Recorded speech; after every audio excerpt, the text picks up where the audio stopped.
Hey guys, Sean Klinger with VitalMX. We are with Chris Hay, VitalMX test rider, and we are at Fox Raceway riding the 2020 Honda CRF250R.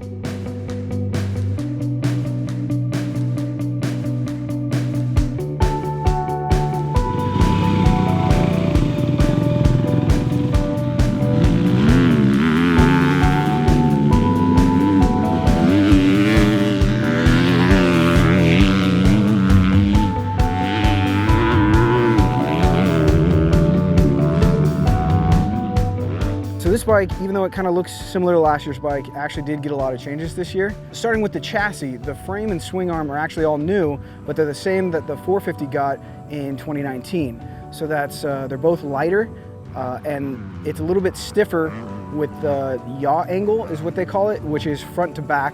Overall, the suspension is the same, but they changed some of the valving and the clicker settings to match the new frame.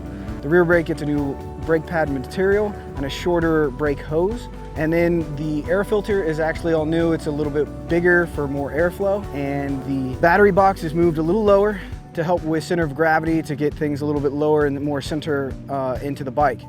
Then moving into the engine, there's quite a bit of changes to the head. There's a new cam profile. The cam that changes the valve opening sequence, and there's a little bit less overlap between the exhaust and intake valves.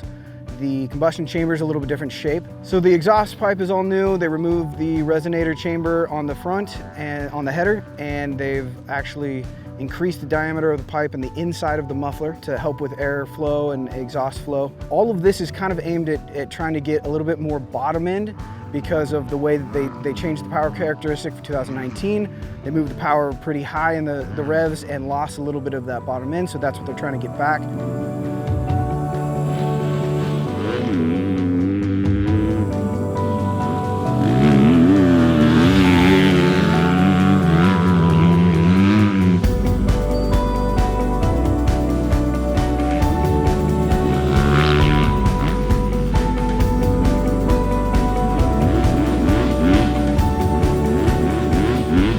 I think one of the big things I noticed was they did increase the bottom end. From the 2019 bike, I feel like they've stepped up a long way. With this bike, I noticed coming out of a turn, I could use the bottom end, but then I didn't need to shift right away. I just kept pulling. Yeah, well, that was one thing I really noticed as well, was when from the previous year on the 19 bike, I felt like I had to go down like maybe 2 gears coming into a turn. But this bike actually was way better. You could almost just go down 1 gear and then use the torque, to pull yourself out the turn. And that was one more change that I forgot to mention, was that they actually moved the second gear a little taller, so there's a little bit bigger gap between first and second, a little bit smaller gap between second and third, and I think that was a complaint that everyone had last year. Yeah, I actually really noticed the second gear. I think it helped a lot.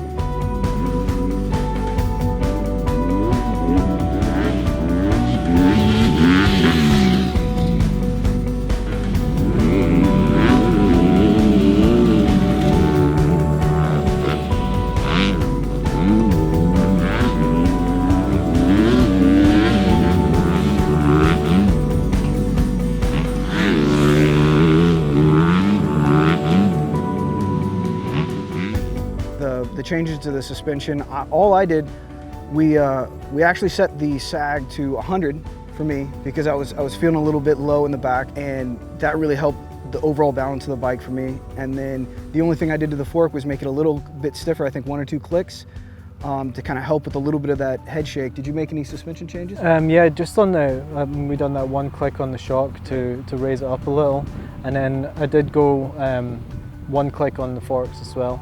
I did notice on the forks, like with doing that 1 click, it actually made it feel a little bit more plush on the small bumps, because I think it raised up the stroke, and it felt like it was pretty good. This year they also, with the mapping, I mean, it still has the same maps. There's 3 maps you change on the handlebar. There's 1, which is their standard, 2 is mellower, and 3 is more aggressive. The standard map, I started in that and I wrote it, and that's kind of those overall engine changes that we noticed. More bottom end, didn't really lose any top end. In map 3, the more aggressive map, even though it was kind of dry and loose today on some of the sections, coming out of the turn, it revs quicker, and I noticed that it would get me into almost the meat of the power faster. I felt the map was pretty good, map 1. I actually rode it most of the day in map 1, and then the last time I went out, I tried all the maps back to back, and for me what I felt with map 3 is like, I felt like it got into the meat of the power maybe a little bit too fast, but for me, I actually, in the standard form, I actually like map 1. Yeah, so overall I think the changes they made, the 2020 Honda 250 is it's definitely moving in the right direction. I think the way that the chassis and the power and the new suspension settings all work together, I really feel in control of the bike. I feel like I can put it where I want it on the track, and I feel like with the new bottom end, it's not lacking, or I'm not always grabbing the clutch trying to get more out of it. Overall, I think it's moving in the right direction, and we're excited to get in the shootout. So if you like this video, please click subscribe on YouTube, and if you want to see the full review, go to vitalmx.com, and thanks for watching.